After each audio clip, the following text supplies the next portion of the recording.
Olá, bom dia a todos. Estamos aqui em mais um Lawcast, um episódio da nossa querida Escola Brasileira de Direito, a EBRAD, em parceria com todo o ecossistema Ânima e também com o canal Por Dentro. Hoje recebendo aqui uma autoridade máxima na área de precatórios, nosso expert em precatórios, o professor Pedro Paulo Corino da Fonseca, não é um querido amigo e grande professor, que eu estou tendo a honra de receber aqui no nosso Lawcast. Muito bem-vindo, Pedro. Muitíssimo obrigado, meu querido João Batista. É uma honra para mim, na verdade, esse convite, antes de mais nada. Não só de poder estar aqui com você, mas nos estúdios da EBRAD, mais uma vez fazendo uma gravação interessante para quem está em casa, quem está no trabalho, quem está assistindo a gente, poder aprender um pouquinho mais sobre um tema do direito tão importante quanto o precatório, né? E nesse momento, pessoal, estamos falando aqui com toda a comunidade Ânima, com mais de 400 mil alunos, né? Só em direito, professor, mais de 80 mil entre graduação e pós-graduação. E além disso, é um tema de interesse de várias áreas, não é? Da área de direito econômico, da área de direito financeiro, da área de gestão, da área empresarial, enfim, então é um tema bastante transversal, que transcende até a área do direito, né? Mas obviamente de muito interesse para o profissional do direito, razão pela qual fizemos questão de trazer aqui para a nossa querida EBRAD esse curso tão importante que, aliás, o Pedro é o responsável, o nosso expert, né, no assunto, que vai levar para vocês, junto com toda a equipe brilhante do curso de precatórios, não é, toda essa expertise para que você também possa ser um expert em precatórios. Pedro, me conta um pouquinho aí da sua carreira, da sua vida. Eu sei que você é um professor brilhante, renomado, além disso com atuação no Brasil, em Portugal, mas eu queria saber um pouquinho mais da sua carreira, da sua vida. Bom, basicamente eu fiz a faculdade de Direito, a bem da verdade, sem saber exatamente o que eu queria fazer da vida, né?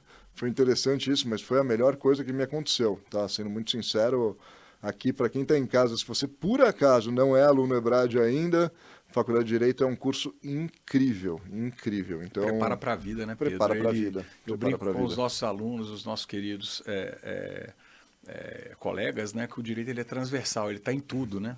Ele está na relação de família, ele está na relação de trabalho, né? Ele está nas relações econômicas, negociais. Nas então, negociações, eu ia falar exatamente isso. Assim, de certo modo, você aprende como é que as empresas funcionam, como as estruturas funcionam. Até na administração de empresas você tem uma boa noção por fazer direito, né? Então você fala, poxa... E a depender do ramo que seu cliente atua, você aprende daquele setor, não é? Ainda mais, ainda mais. Então, quando logo que eu estou terminando de me formar, um grande amigo que estava fazendo, ele era professor assistente no mestrado e eu sempre gostei muito de estudar, ele me convida para trabalhar com ele. Eu já tinha alguns clientinhos, assim... É o nosso querido professor Rubens, não é isso? Exatamente, exatamente. Fica aqui um grande abraço ao nosso querido Rubens, que está aqui nos acompanhando. E foi assim que eu tive contato a primeira vez, né, com o mercado de precatórios. Então foi mais ou menos entre eu ter me formado e o mestrado, foram só 2 anos ali entre um ano, desculpa, entre o início do mestrado e eu ter me formado. Eu acabei, já era professor assistente na graduação, né, na verdade, e aí acabei entrando direto no mestrado depois de ter feito uma pós-graduação em 1 ano e meio, mais ou menos, meio que junto com a faculdade, no final da faculdade. Naquela época podia, pelo menos não lembro exatamente como é que foi isso, mas eu fiz 6 meses antes, fiz 1 ano depois, mas eu fiz mais intenso, eu concentrei bastante matéria. Enfim, aí o fato foi, no mestrado eu fiz Direito às Relações Econômicas Internacionais, lá na PUC de São Paulo. E me deu uma base muito interessante do ponto de vista de negociação e do ponto de vista econômico, né? E começar a tentar entender o direito na linha ali da Universidade de Chicago, por exemplo, do quanto vale um contrato, né? Qual o custo de contratação efetivamente, com base nos temas jurídicos, né? Na verdade, a gente está fazendo um estudo de deontologia jurídica e aí com o redutor deôntico você consegue fazer a conta matemática. Claro. Obviamente, isso é um tema extremamente restrito, mas a gente trouxe, na verdade, esse tema, inclusive para o nosso curso Expert em Precatórios, de uma forma muito leve, de uma forma de falar assim, olha, como é que eu sei, por exemplo, qual o percentual de risco de comprar esse precatório, né? Então, isso a gente fala depois, mas o fato foi, essa experiência, essa bagagem que eu tive no mestrado, ela acabou ajudando muito com o meu trabalho, né, no Claro. escritório do professor Rubens, que é um escritório super conceituado, existe desde 1954, né? Então, e aí eu tive esse contato com o precatório lá, e por uma decisão em conjunto nossa, né, eles falaram, olha, Pedro, a gente quer manter aqui só como uma advocacia mesmo, a gente não quer ter uma intersecção com o Com a área direito, de com a negócios. área de negócios ou finanças. Se você quiser tocar, você pode tocar. E eu acabei optando por seguir essa linha mais business, jurídico, financeiro, jurídico, né? Que foi aí que tudo começou, digamos assim. E que hoje vamos dizer assim, é a ordem do dia, não é? Os É fato. escritórios a cada dia estão se aproximando, não é? E, enfim, entrando na área de negócio, porque é umbilicalmente ligado, né? As transações financeiras, empresariais, comerciais, societárias, elas estão entrelaçadas, né? Então, até a linguagem do business entrou no mundo jurídico, não é? Então, você não Entrou. fala mais anuência, é waiver, você não dá mais parecer, é legal opinion, não é isso? Então, essa linguagem toda, né? Inclusive saímos um pouco do latim, viemos para o Pro inglês, não inglês, é? É é verdade. interessante, né? Eu sou da época antiga, viu, pessoal? Ainda fico um pouco ressentido, porque eu acho que o latim ele tem a capacidade de traduzir os institutos de uma forma muito brilhante e precisa.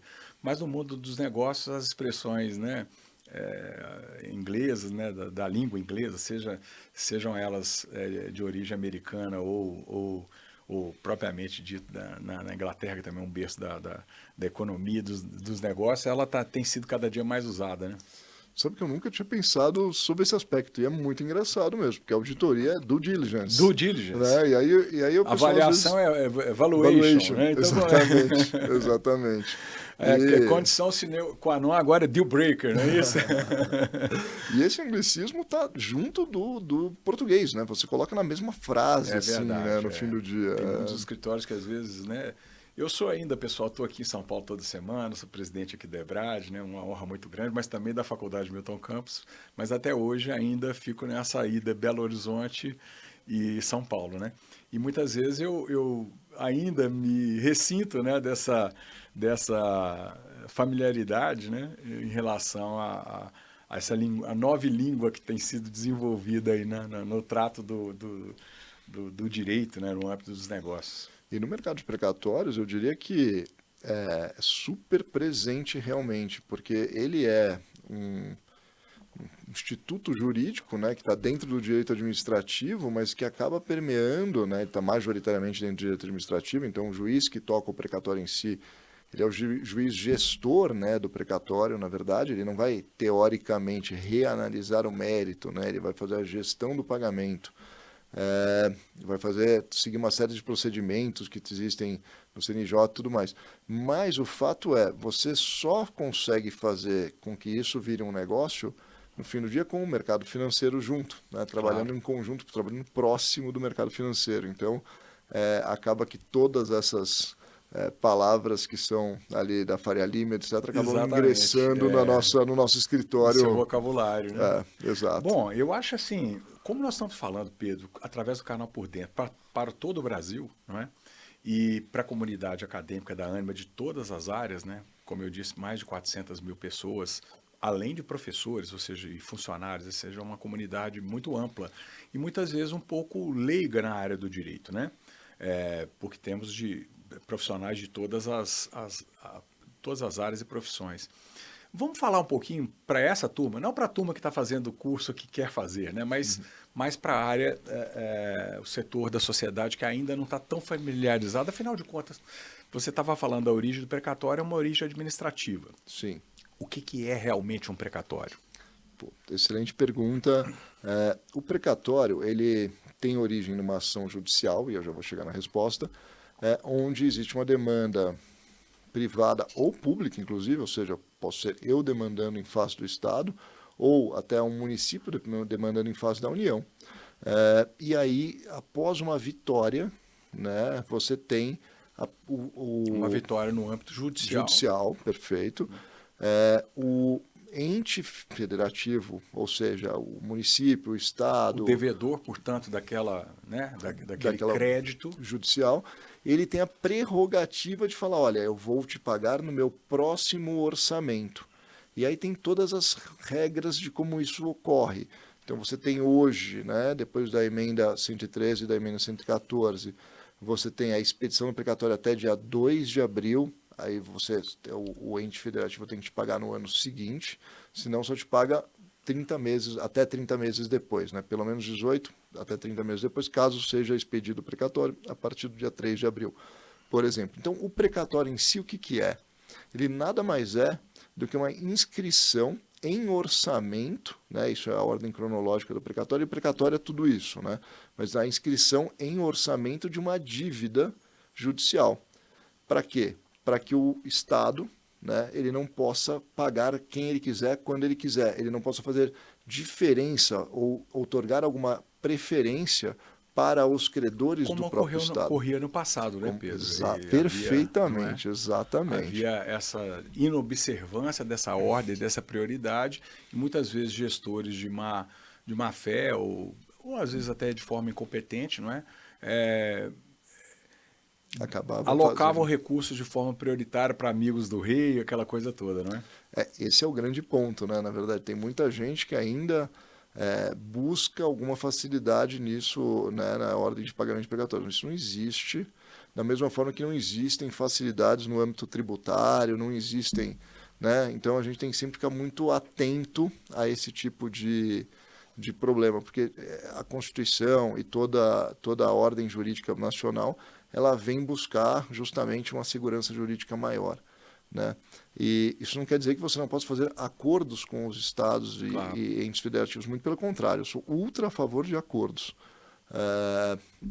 Mas um acordo está muito distante de ser alguma preferência ou muito pelo contrário, ele é uma negociação. Então é só bom distinguir uma coisa da outra. Ele tem publicidade, ele tem a impessoalidade, né, a legalidade, aqueles requisitos todos lá do artigo 37, né? Tanto que ele fica sujeito à avaliação posterior. E o da própria eficiência, né? Porque ele tem que ser vantajoso também para o ente público, né? Tem que ser. Mas então, assim, tentando sintetizar aqui, pessoal, então, se eu bem entendi, o precatório, portanto, é um título fruto de um crédito judicial. Perfeito. Esse crédito judicial decorrente de uma ação vitoriosa do credor, não é? Transitado em julgado. E aí, então, o Estado, ao invés de pagar em dinheiro, à vista, como deveria, como qualquer outro devedor, é executado, né, à vista, ele, então, tem a prerrogativa de inscrever isso no orçamento do ano seguinte. Isso gera um título, uma ordem cronológica e uma preferência de pagamento, e esse crédito, então, é oponível então, contra o Estado, e naquela ocasião do vencimento, o Estado é obrigado a pagar o Estado ou o ente federado. Não estamos falando aqui do Estado, União e município, né? Mas o Estado como ente federado. E aí, nesse momento, não é, Pedro, é que eu acho que nasce o tal mercado de precatórios, porque esse título ele pode ser utilizado, ou seja, esse dinheiro pode ser recebido. O credor pode aguardar, não é, o pagamento, ou ele pode, eventualmente, negociar esse título, ou seja, ceder esse crédito para terceiros. É isso? É exatamente isso. E um ponto interessante nesse aspecto, João, a gente tem que observar o seguinte: você vê que o mercado, hoje, uma vez que expede o precatório, quem tem um precatório recebe dezenas de ligações, talvez. Uma coisa até... Assim, um assédio, não é? Um assédio, exato. Porque virou um mercado rentável, né? Virou um mercado rentável, muitos bancos entraram, eu diria que praticamente todos estão. Faz quase 10 anos, eu escrevi junto com o superintendente executivo do Santander, da área de precatórios, a gente escreveu um artigo falando: precatório vai virar um mercado de bancos. Não tinha tinham 2 bancos só que atuavam na área. E a gente fez esse texto, se eu não me engano, num jornal de grande circulação, no Valor. Na época o pessoal falou: não vai, imagina, tem muito risco. Enfim, Hoje é um mercado super de bancos, na verdade. Inclusive, o professor Cristiano Maciel está com a gente, né, lá do Santander, no curso Expert em Precatórios. Então, Fica um abraço aqui, então, também para o professor Cristiano e para o Santander, que é grande parceiro aqui da Ânima Educação. muito legal.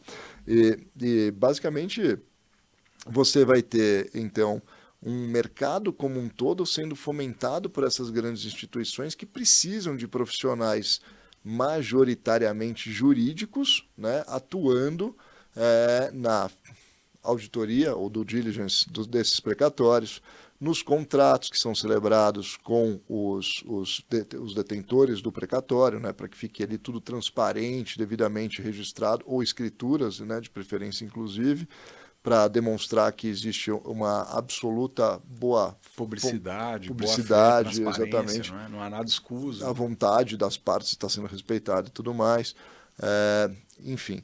E, obviamente, para depois acompanhar o processo judicial até o levantamento em favor da instituição financeira desse crédito. Né? Porque, basicamente, qual é o grande ponto? Muita gente tem um precatório, mas muita gente tem dívida no banco também. Né? A gente está falando de um país onde mais de 50% das pessoas têm algum tipo de crédito bancário, tem alguma dívida bancária, onde o banco acaba cobrando muito mais caro pelo crédito que ele dá à pessoa do que ele vai dar de desconto no precatório. Então é muito mais interessante para as pessoas sim venderem os precatórios, fazerem essa conta, né? Trazer a valor presente, não é isso? Exatamente. Então eu acho que é super importante essa parte que você está tocando agora, né, Pedro? Porque então ou a pessoa pode aguardar o prazo do pagamento, ou ela pode querer antecipar isso negociando, não é isso? Perfeitamente. Com o terceiro. E aí como é que se dá essa cessão, não é? Essa cessão do precatório, a titularidade daquele credor primitivo, que é o autor da ação vitorioso naquele feito, para um estranho ao processo. Como é que se dá? Você já antecipou aí, né? Pode ser feito através da escritura pública, etc. e tal. Mas o contrato é o quê? Um contrato de cessão de crédito? É um contrato de cessão de crédito. A gente tem uma aula específica sobre os contratos também.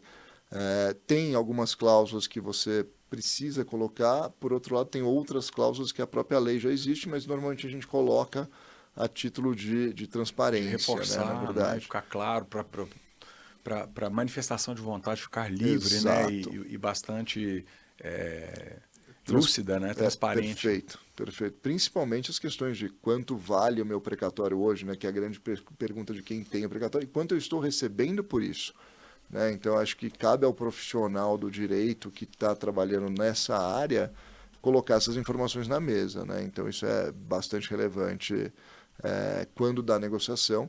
E, em que pese o fato dos juízes não terem uma obrigação legal, por conta do artigo 100, parágrafos 13 e 14 da Constituição, e, a bem na verdade, o Supremo foi bastante extensivo nesses julgamentos também das ADIs 357, a outra não me recordo, mas foi junto, com a 357, enfim, a 4357 é um vocês fato. aí, tá, pessoal? As ADIs são ações diretas de inconstitucionalidade. Muito obrigado, né? muito Porque obrigado. nós estamos falando com uma comunidade grande, fato. por isso que eu estou um pouquinho aqui tentando ser um pouco didático e pedindo desculpas aí aos nossos queridos colegas de advocacia, de magistratura, né, do Ministério Público, que obviamente já estão cansados de saber disso tudo, mas como a gente está falando não só com a nossa comunidade jurídica, mas com uma grande comunidade, eu estou tentando ser um pouquinho didático aqui e peço até perdão também ao professor com essas reiterações, não é? Mas acho que é para tentar ficar bem compreensível e facinho para você que não é familiarizado com essa área do direito, inclusive para o pessoal da área de negócios, não é? Também entender como é que se dá toda essa dinâmica. Então, o juiz, na verdade, ele não precisa necessariamente analisar a estrutura jurídica que lá existe, ele meramente recebe aquela comunicação de cessão. Né? E ele recebe de quem? Ele, usualmente do comprador. Né? Então, usualmente não existe nem uma homologação de cessões, existe muito mais uma recepção do terceiro interessado, e não uma substituição do polo ativo da demanda, ou seja, traduzindo, você não vai ter uma troca de quem é o credor do Estado. Você que compra esse ativo depois da expedição do precatório, né, quem compra o precatório no fim do dia, ele vira um terceiro interessado naquele precatório, não o credor direto, embora ele na prática seja, mas o beneficiário do dinheiro que vai ser pago, do valor que vai ser depositado para aquele precatório. Então você tem essa majoritária posição do judiciário. Na prática, nunca teve um grande julgamento, por exemplo, concentrado, o Supremo nunca se manifestou sobre essa questão específica, mas você tem, enfim, essa segurança onde você adquire o precatório e você é sim recebido como um terceiro interessado, não tão mais estranho ao processo.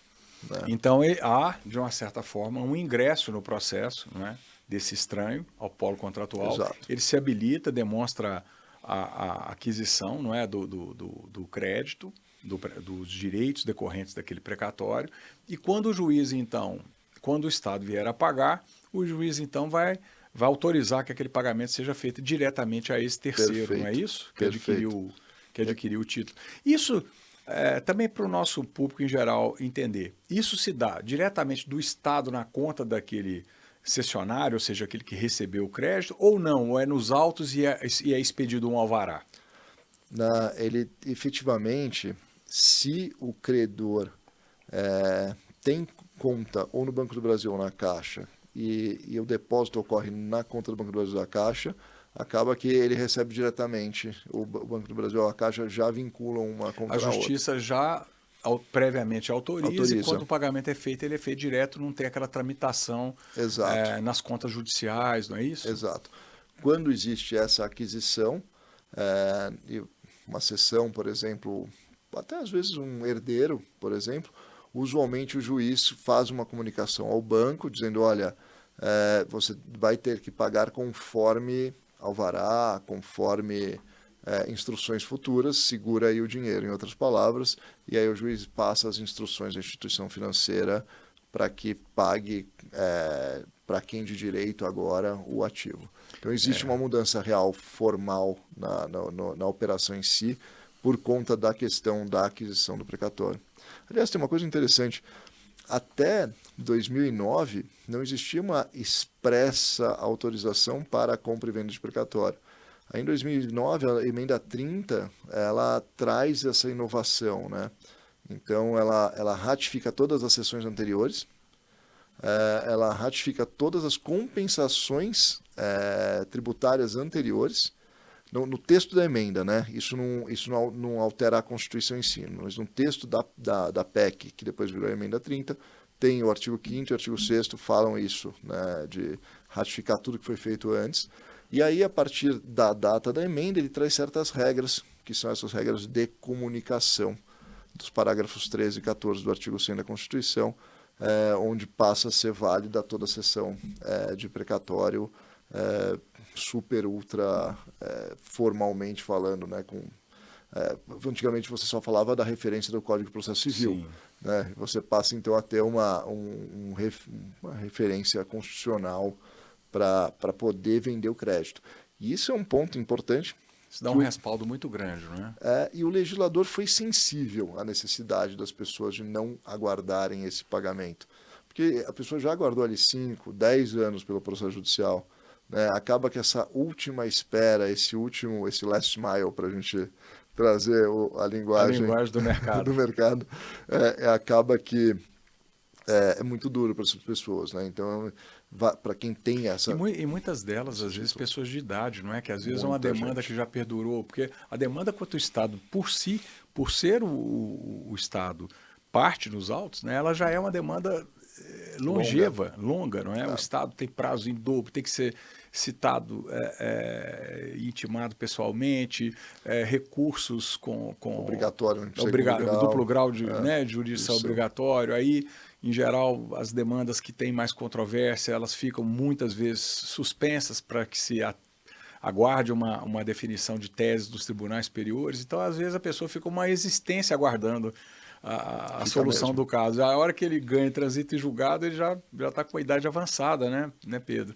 E aí, talvez a única saída para ele usufruir desse direito, não é, que lhe foi privado lá, como a justiça já decidiu, né, na ocasião da lesão, né, do direito, a única forma dele usufruir seria ele negociar esse bem, não é? Sem dúvida. E uma coisa interessante, que a gente está falando aqui de linguagem americana, mas que eu lembrei, tem toda a relação com a questão de você poder negociar o seu direito, né? Uhum. O mercado inglês, há mais de 100 anos, já tem, digamos assim, esse mercado de precatórios lá, né? Não existe exatamente um precatório lá fora, mas você tem sim o direito, né? Você tem sim a possibilidade de É porque o compra e precatório venda é do só o direito. nome, né? É só o nome, É. exatamente. É só de um momento processual, digamos assim. A natureza jurídica é a mesma, né? Um crédito judicial Exato. transitado em julgado contra um devedor, que é o Perfeitamente. Estado, né? Perfeitamente. E aí os Estados Unidos, há pelo menos uns 50 anos, eu não me lembro agora de cor as últimas legislações de lá, melhorou ainda mais o que já era interessante na Inglaterra, né? E eles estão tão evoluídos que, por exemplo, eles até falam já de coisas como, se você comprou um crédito e você está debatendo esse crédito, se você perder, você que paga a sucumbência para o investidor que paga a sucumbência, né? Para o outro lado. Isso a gente vê muito em arbitragem, né? No Brasil hoje já também. Mas por que eu trouxe esse ponto aqui? Porque eu diria o seguinte, a gente tem muito para evoluir no mercado. A minha experiência em Portugal foi numa linha mais alinhada ali com arbitragem internacional mesmo. E a gente também está trazendo um pouquinho no nosso curso Expert em precatórios, em que pese o fato do foco ser sim o precatório, a gente traz um pouco dessa noção de mundo, de como é que funciona esse investimento, de como é que, por exemplo, eu entrei numa operação na Austrália, literalmente, tá? O fundo em Hong Kong. Foram 10 investidores, compramos 10 ações judiciais, com um certo risco de perder todas, né? Mas o risco era relativamente pequeno, tinha um seguro, lá fora tem até seguro disso, de investimento em ações judiciais. Enfim, o tema é muito amplo, o tema é muito maior do que, às vezes, a gente tem hoje essa experiência no Brasil. Então, o nosso curso aqui no Ebrad traz muito disso, é legal de pensar nisso e, efetivamente, ele é o desbravador dos cursos, né, na área É de verdade. precatórios, porque ninguém tinha... Ninguém nunca esmiuçou isso, não é? Ninguém. De uma forma tão detalhada, né? E de forma técnica, não é? Muitas vezes se vai pela, vamos dizer assim, mais pela prática mercadológica, né? Mas eu acho que está sendo bacana, inclusive para a gente, conversando aqui com os nossos estudantes de direito, os nossos estudantes de pós-graduação, não é? Porque há que se fazer a conexão, né, disso com os demais ramos do direito, né? Então vejam bem, pessoal, o que o Pedro está nos contando aqui? Olha, o precatório nada mais é do que um crédito, não é isso? Um crédito Perfeito. decorrente de uma ação transitada em julgado. Então já temos um aspecto processual, não é? Ou seja, eu dependo de um processo, de uma sentença condenatória, com obrigação de pagar valor em dinheiro, não é isso? Em favor de um determinado credor. Bom, a partir desse momento surge um bem, que é esse crédito, não é? Que é esse crédito, que é, conforme o próprio Código Civil já prevê, não precisava nem tanto do artigo 100, mas foi bom porque veio a reforçar, como qualquer outro crédito, ele é passível de Concordo cessão, muito com esse não é? ponto, tá? Não é verdade? Exato, exato. Ele é passível de cessão, ele é um bem, é um bem móvel, não é patrimonial, e é passível, né, de alienação. E aí, outro ponto importantíssimo que eu estou tentando fazer essa síntese que Pedro colocou aqui, olha, cuidado, a gente fala muito em compra e venda, né, e cessão de crédito, mas essa alienação pode se dar por outra natureza. Como você já abordou aí, en passant, a questão da sucessão, a pessoa, o credor, faleceu e aquilo se transmite, portanto, aos herdeiros, porque é um bem, né, que compõe ali o monte mor, ou seja, os haveres, né, que o eventual decujus deixou, ou até que uma empresa, no caso de uma extinção, né, se ela for acreedora, que ela também ali, enfim, possui em seu patrimônio, né? Pode ser objeto, por exemplo, de doação, não é isso? Pode. Porque, então, vejam bem, as várias formas de alienação desse precatório, né? E ela pode ser também objeto de outras formas de transferência, não é? Transação tributária, Compensação, confusão, não compensação, é isso? exato. O acordo direto, super regulamentado hoje. Dação em pagamento, Sim, não é sim, verdade? sem dúvida. O Pedro até estava contando aqui, eu não sei se era nisso que ele estava pensando, imagine que o meu crédito é contra o Estado de determinado enfim, o estado de Minas Gerais, por exemplo. Um abraço aqui para o nosso querido Romeu Zema, nosso governador, mas e que está colocando as contas em ordem. E dos precatórios, E inclusive. dos precatórios, inclusive, exatamente, um grande governador. Mas imaginemos, então, que esse crédito é contra o Estado de Minas Gerais, mas, ao mesmo tempo, aquela pessoa seja devedora de tributos ao Estado de Minas Gerais. Como é que se dá? É possível ser feita essa compensação? É sim, em Minas, inclusive, tem uma regulamentação sobre isso. Hoje, na verdade, você tem dois momentos, né? Você tem até 25 de março de 2009, você tem uma obrigatoriedade de todo mundo aceitar que esses débitos inscritos até 25 de março de 2009 sejam pagos com precatórios. Tá? Isso da Constituição e Supremo ratificando. E aí você tem um período, né, que pós essa data, onde os estados e municípios poderiam fazer uma lei própria, etc. e tal. Perfeito. Agora, desde a emenda 113, que foi ótima, a 114 é que estabeleceu aquele teto de pagamento dos precatórios federais e causou um certo problema. Né, um atraso grande nos precatórios federais que já vinham sendo pagos há décadas. Há bastante tempo. Né? Exato. Aquela questão da pandemia, não é isso? Que houve aquela rolagem, porque, né, ia haver um impacto muito grande nas contas públicas daquele ano, não é isso? Exatamente. Então, a emenda 113, ela permite, ela cria uma obrigação à União, né, ela já cria essa obrigação, e ela permite aos estados e municípios que regulamentem a transação abertamente, ou a dação em pagamento de tributos com precatórios. Não, eu entendi. A transação sim, mas imaginemos que a pessoa nem quer fazer a transação. Eu não quero nem entrar na transação. Eu não quero nem entrar com o pedido e depender da concordância da parte contrária. Eu estou indo pelo Código Civil. Se eu sou credor e devedor ao mesmo tempo, se os valores forem equivalentes, ocorre aquela figura, né, pessoal, chamada confusão, né? Agora, é quase impossível os créditos serem exatamente iguais, não é? Então, há aquela figura da compensação. Tá. Eu poderia fazer a compensação, como já existe na esfera da própria Receita Federal, não é, da compensação através dos chamados PEDERCOMP, não é isso? Sim. A minha opinião pessoal, deveria poder expressamente. Na prática, a União às vezes aceita, às vezes não aceita. Embaraça, em alguns casos embaraça. Mas o fato é que, como os precatórios são pagos extremamente em dia, se você tem um bom ativo, a tendência é que eles acabem aceitando. Hoje, isso assim, no tocante à legislação, para mim é muito claro que deveria ser obrigatório aceitar. Para a União, então, ainda mais obrigatório, tá? Claro. Por conta da emenda 113, inclusive. Mas desde a emenda 30 de 2000, que incluiu o artigo 78, parágrafo 2º no ADCT, no Ato dos Dispositivos Constitucionais Transitários, que é um livrinho anexo à Constituição de 1988, que foi feito para, basicamente, migrar, né, da Constituição de 67 ou do AI-5, né, não sei exatamente o termo, como é que tem juristas que entendem de uma forma, tem juristas que entendem de outra, mas para migrar do antigo ordenamento jurídico para a Constituição de 88. Então, esse caderninho que foi criado com regras que tem nível constitucional de regra, ele foi modificado alguns anos depois, né, de 88, para fazer uma regra nova de transição. Então, um pouco fora do que é a regra geral da própria Constituição, né? Então, esses parcelamentos nos precatórios, por exemplo, que foram inicialmente feitos pela União, eles se utilizaram do ADCT para tanto. E ele trazia, então, o tal do poder liberatório de tributo, né, nesse parágrafo 2º do artigo 78 do ADCT.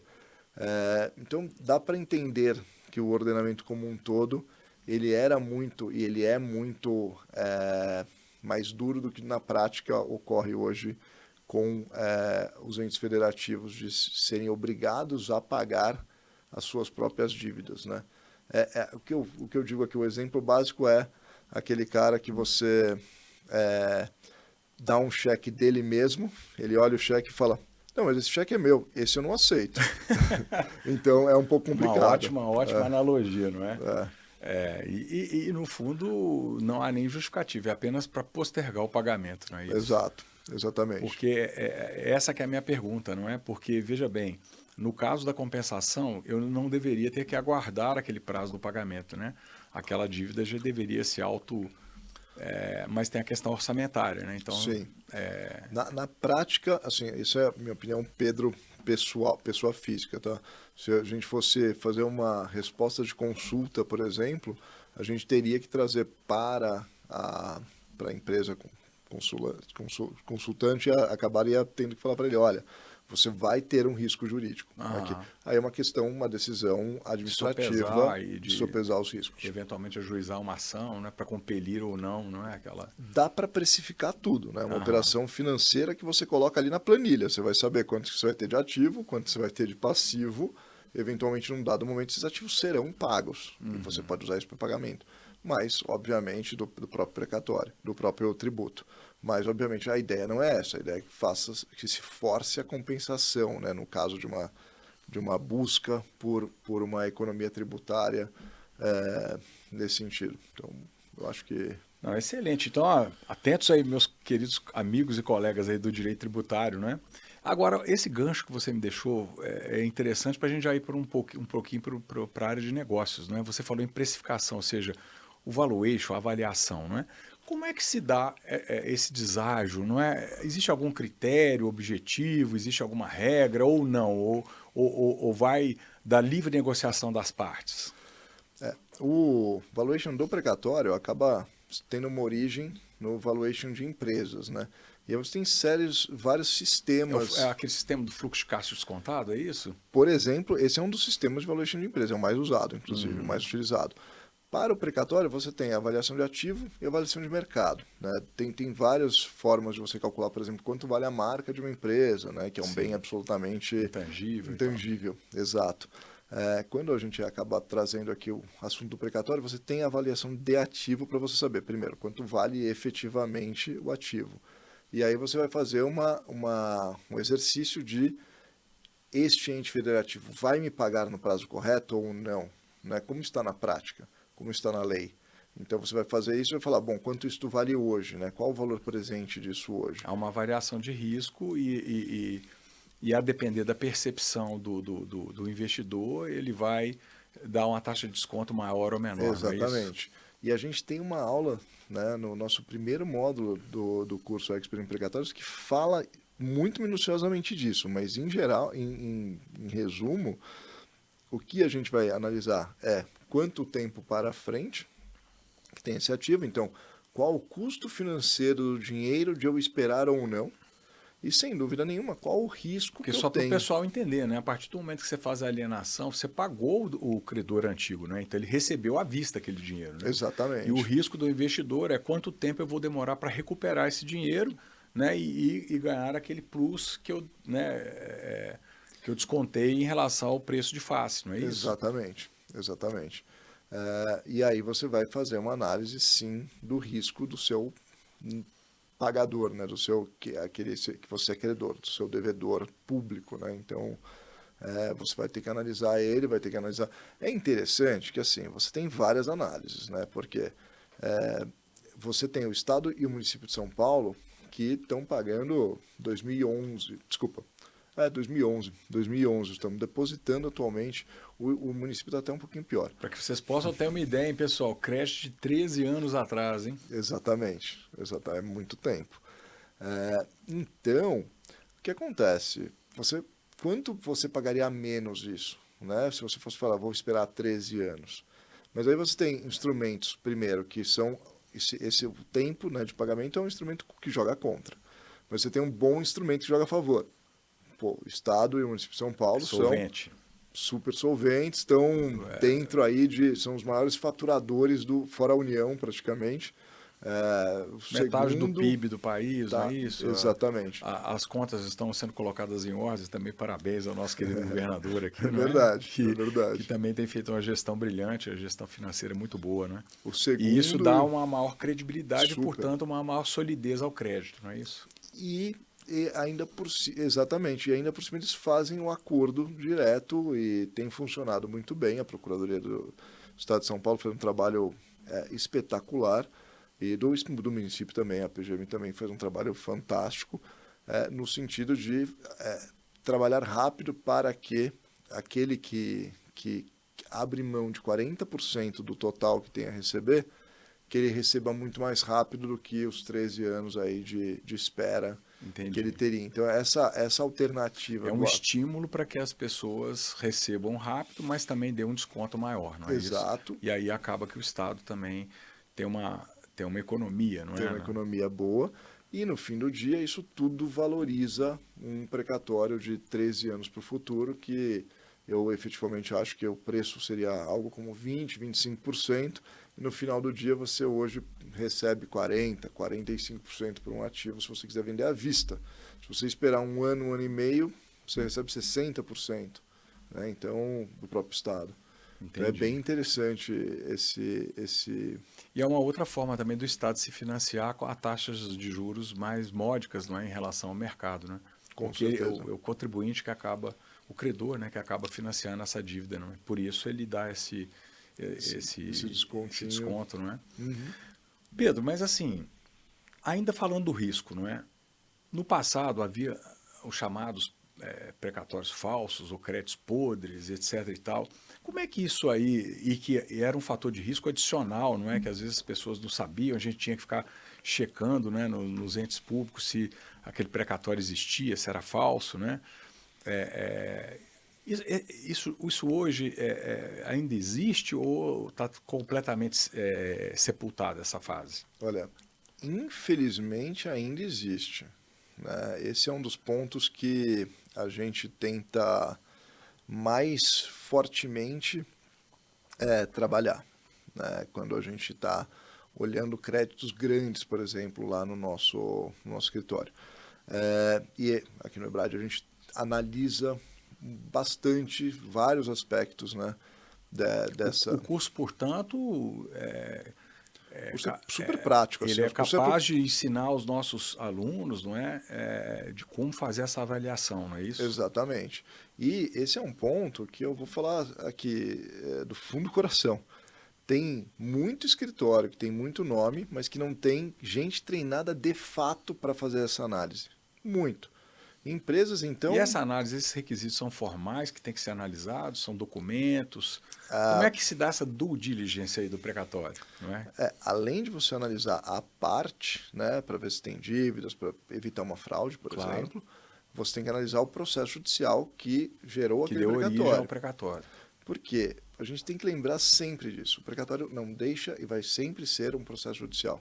Ele nunca deixa de ser um processo judicial. Uhum. Então, ele pode ter um precatório expedido liminarmente. Se você tem um precatório expedido liminarmente, você não necessariamente tem um pagamento com recebimento ao final do prazo daquele precatório. Ele é uma decisão provisória, fruto de uma decisão provisória. Exato. Que pode ser revogada, cassada ou reformada. Né? Exatamente. E você tem também o jus esperneante, que é um termo não muito jurídico, mas que a gente usa bastante aí dentro dos escritórios de advocacia. Mas, por exemplo, a União, os procuradores estão cuidando de um determinado caso, discordam veementemente daquele caso.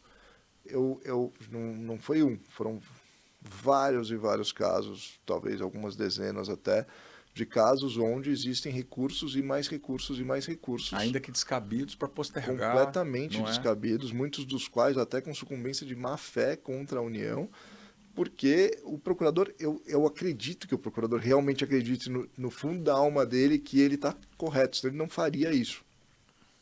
Mas a questão é que você tem também o processo, né? Claro. Você tem que respeitar o processo, em que pese o fato de que a opinião pessoal da pessoa não tenha sido vitoriosa. Uhum. Né? Então você deveria... O ponto de vista não foi acolhido, né? Exato.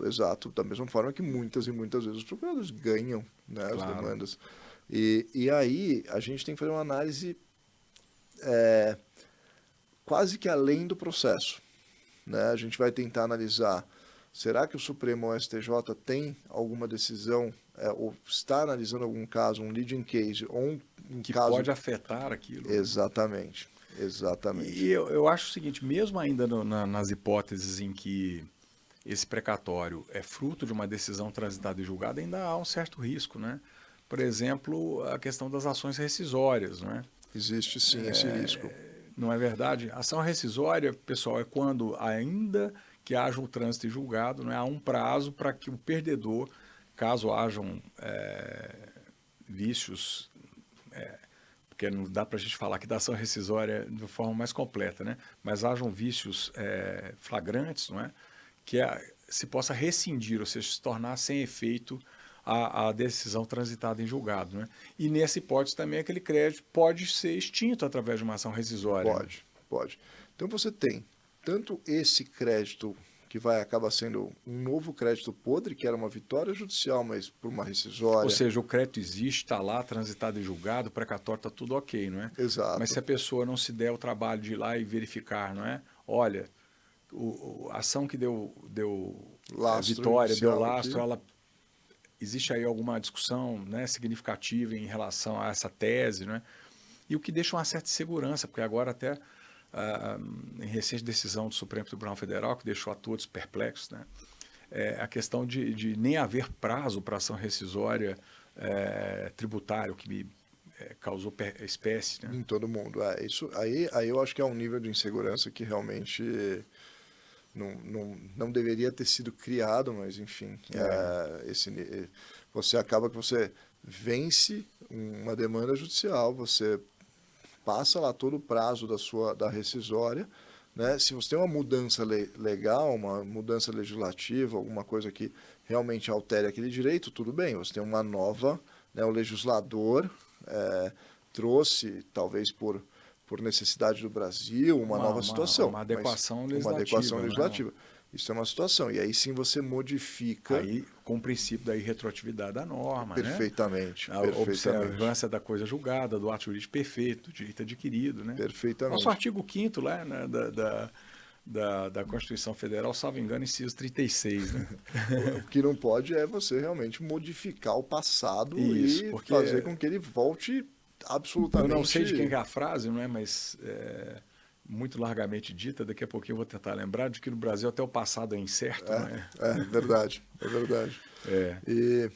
Agora, isso tudo gera, portanto, uma certa insegurança e também acaba afetando, não é, a precificação, né? Porque esse componente da insegurança jurídica no Brasil acaba afetando todas as relações negociais. Né?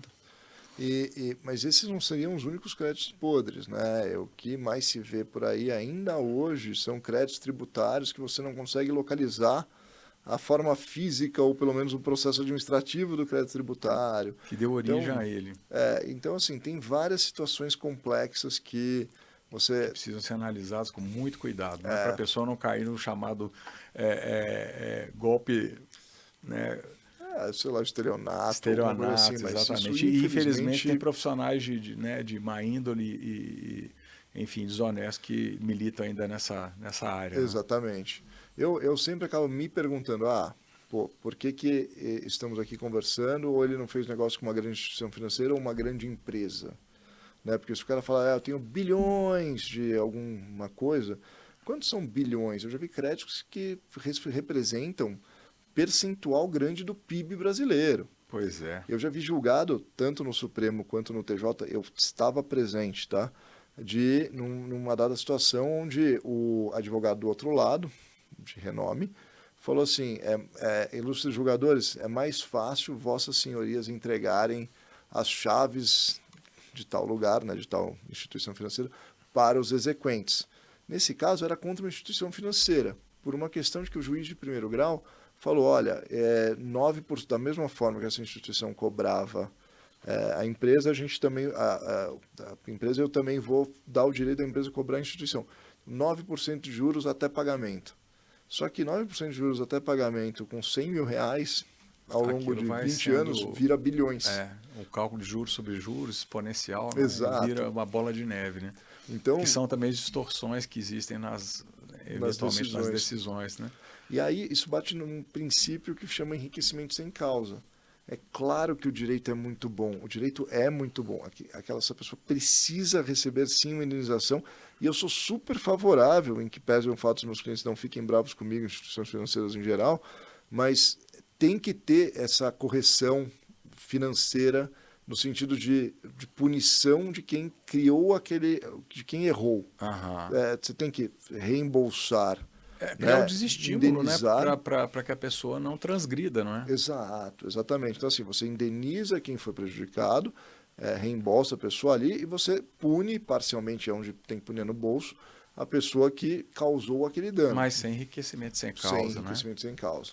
Isso acontece bastante contra a Que União a e contra os indenização entes federativos. é o 927, salvo engano, não é isso? Se mede pela extensão do dano, não é isso? E Claro, é aí, se isso. o dano é X, você manda pagar 4X, não é? Fica complicado. 4x estaria bom. Às vezes são 100, não é? 100 mil x. Então, esse é o grande problema, E né? Pedro, ainda nesse tema, não é? E a gente caminhando para o fim, daria para a gente ficar aqui o dia todo, pessoal.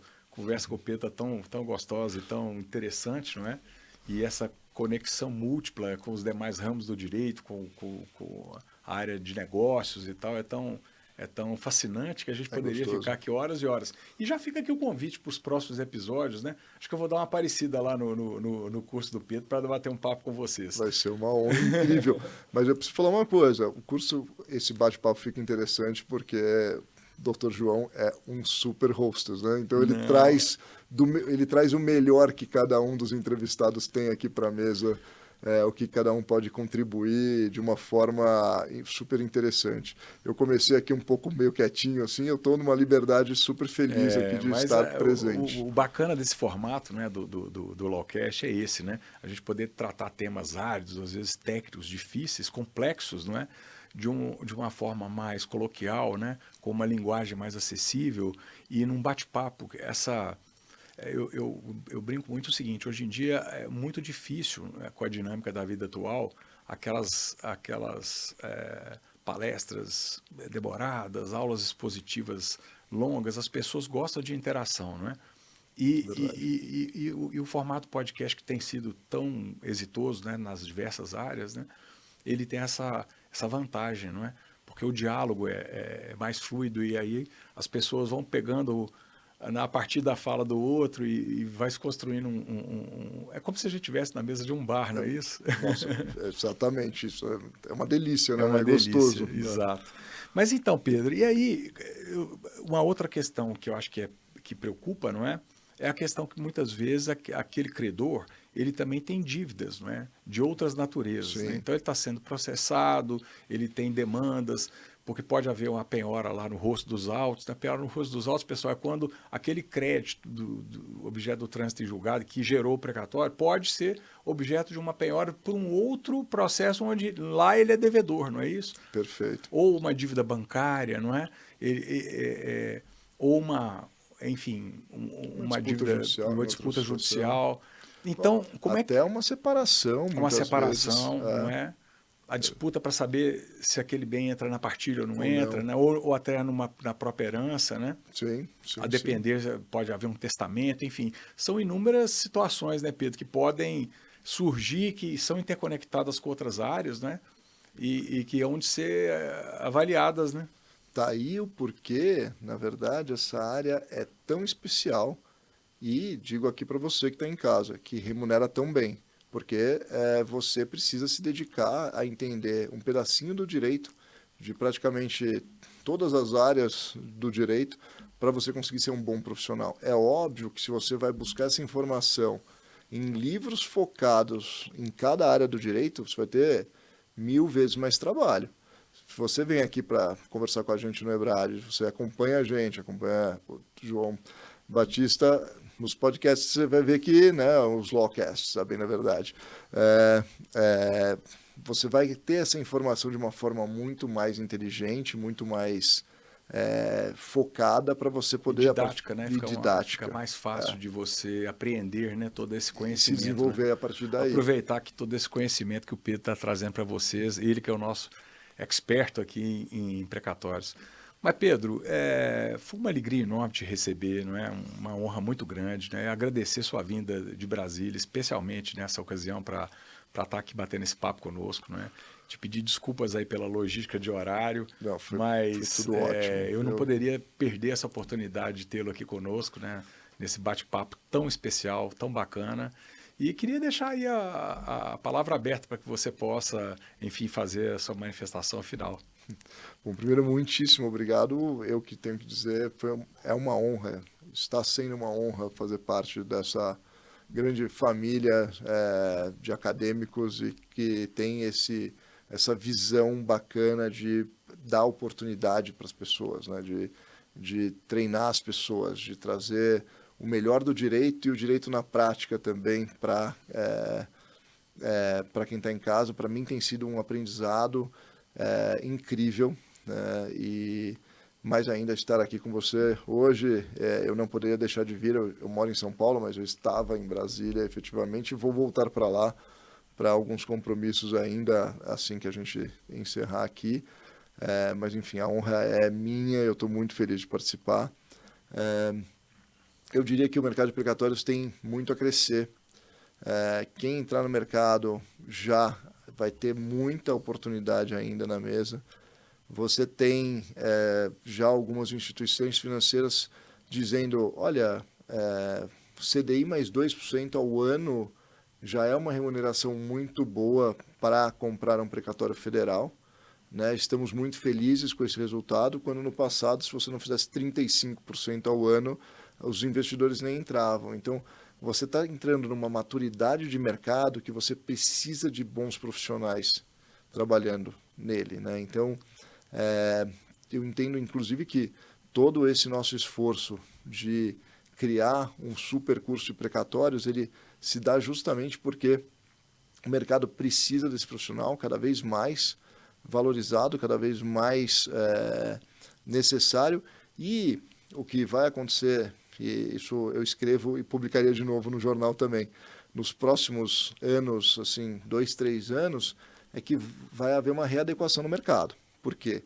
Tem muito fundo fazendo conta errada, fazendo análise de precatório errado, porque justamente não tem essa pequena bagagem aí de mais de 20 anos. Conhecimento, a expertise que é necessária. Exatamente. Né, então, assim, para evitar esse mau investimento, para evitar essa dor de cabeça, eu acho que vale muito a pena o estudo e, enfim, nós estamos à disposição para justamente criar essa segurança maior. Bom, Pedro, então, mais uma vez, muito obrigado, uma honra muito grande, né? Fica aqui o nosso agradecimento e, poxa, eu desejo todo sucesso desse curso tão fantástico, que já está sendo desenvolvido, né? Já estamos aí com centenas ou até milhares de inscritos, não é? E, puxa vida, eu tenho certeza que vai ser mais um case de sucesso aqui da EBRAD, né? E da Ânima Educação. Bom, pessoal, esse foi mais um Lawcast. Aguardem o próximo episódio, que virá com outro convidado de um nível tão bom quanto o nosso querido Pedro. Muito obrigado, Pedro. Aquele abraço. Doutor João Batista, queridos, até mais. Tchau, tchau, pessoal.